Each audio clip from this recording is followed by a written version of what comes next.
au-dessus de la tribune des travailleurs, organe de presse officiel du Parti des travailleurs. C'est clair, Israël a désormais un plan pour le nettoyage ethnique des Palestiniens de Gaza. S'écrit le 20 juillet, le journaliste Gideon Lévy dans le quotidien Israël Haaretz. Pour évacuer 2 millions de personnes de leur pays, ils font un plan. Israël y travaille. La première étape consiste à transférer une grande partie de la population dans un camp de concentration afin de faciliter une déportation efficace. Dans la bande de Gaza, la situation est au-delà du chaotique, alerte le directeur du Programme alimentaire mondial pour la Palestine, Antoine Renard, qui décrit des scènes effroyables lors des distributions alimentaires. La famine, la soif et la mort font partie du plan de terreur de Netanyahou. L'UNRWA, l'Office de secours des Nations Unies pour les réfugiés de Palestine, répète qu'elle dispose de 6000 camions et de 1000 agents de santé prêts à franchir la frontière de Gaza. Mais Israël interdit depuis le 2 mars l'acheminement de toute aide humanitaire. Anéantissement et déportation à Gaza et annexion de la Cisjordanie forment un tout qui vise à expulser les Palestiniens de toutes leurs terres au profit de la colonisation sioniste. Bénéficiant de l'appui financier, militaire et politique des gouvernements américains, celui de Trump aujourd'hui ou de Biden hier, le ministre israélien de la Défense Israël Katz peut se moquer ouvertement de Macron et des autres dirigeants qui versent des larmes de crocodile. Ils reconnaîtront un État palestinien sur le papier et nous construirons ici l'État juif israélien. Il n'est pas trop tard pour arrêter le bras des assassins. Pour cela, la responsabilité du mouvement ouvrier et démocratique à l'échelle mondiale est de s'engager pour la rupture totale des liens de tous les gouvernements avec l'État d'Israël. Un texte de Daniel Mermet, journaliste évidemment solidaire de tous les journalistes qui sont assassinés à Gaza depuis le début du conflit. Dans l'Abba Hebdo, la lettre de Daniel Mermet reçue hier. Gaza, exterminer toutes ces brutes. Il n'y a pas de civils innocents à Gaza.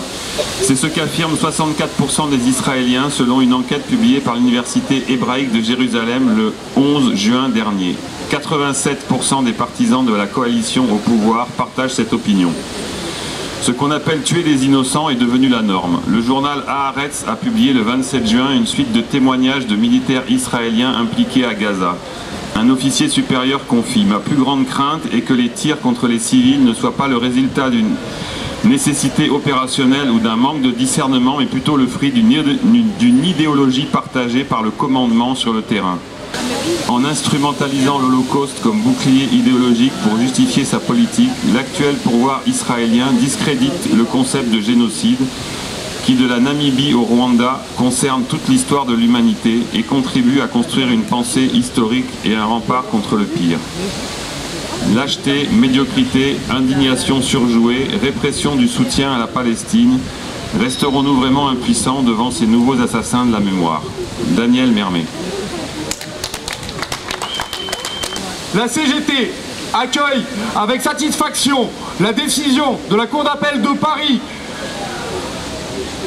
ordonnant la libération de Georges Ibrahim Abdallah à compter du 25 juillet prochain, après plus de 40 années d'incarcération dans les prisons françaises. Cette libération, attendue de longue date, constitue une victoire du droit, de la dignité et de la persévérance militante. Georges Ibrahim Abdallah aurait dû être libéré depuis de nombreuses années. Condamné en 87 à la réclusion à perpétuité, il est libérable depuis 1999. 40 ans de détention pour un homme libérable depuis plus de 20 ans. Cela en dit long sur l'état de justice quand elle est instrumentalisée.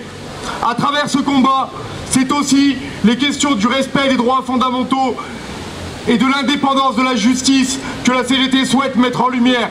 Nous exprimons notre solidarité avec Georges Ibrahim Abdallah, sa famille, ses soutiens et avec toutes celles et ceux qui partout dans le monde luttent pour la justice et l'autodétermination des peuples, la liberté ainsi que la reconnaissance de l'État de Palestine et des droits des Palestiniens. Cette libération tardive est une victoire de la mobilisation populaire, mais elle restera aussi comme un symbole du déni de justice orchestré pendant trop longtemps pour la paix, la justice, la liberté. La CGT continuera de lutter. Parti maintenant depuis plusieurs jours de Gallipoli, avec pas mal de monde à bord d'un petit peu tous les pays, et notamment 2 ressortissants françaises qui sont députées, l'une européenne et l'autre nationale. Alors, on suit pour l'instant, ils sont pas bien loin de l'endroit où la dernière fois le Maïel a été intercepté par les Israéliens. Donc je pense que maintenant on peut commencer à surveiller de près. Si ça vous intéresse, il y a une chaîne YouTube dédiée où ils ont mis en place des caméras sur leur bateau qui permet de filmer en direct et en permanence tout ce qui se passe sur le bateau. Et donc ça permet au monde entier de surveiller un éventuel arraisonnement et le comportement des gens qui monteraient à bord ou de drones qui interviendraient, etc. Donc sur YouTube, vous pouvez trouver ça, ça s'appelle Andala Ship Live. Ship c'est en anglais, donc Ship S-H-I-P et Live.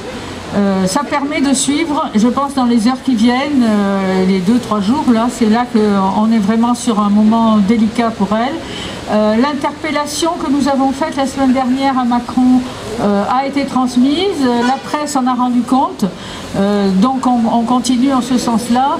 Il faut poursuivre, parce que Macron qui se contente d'annoncer une reconnaissance de l'État palestinien dans 6 mois, on en a à peu près rien à faire. Voilà, merci.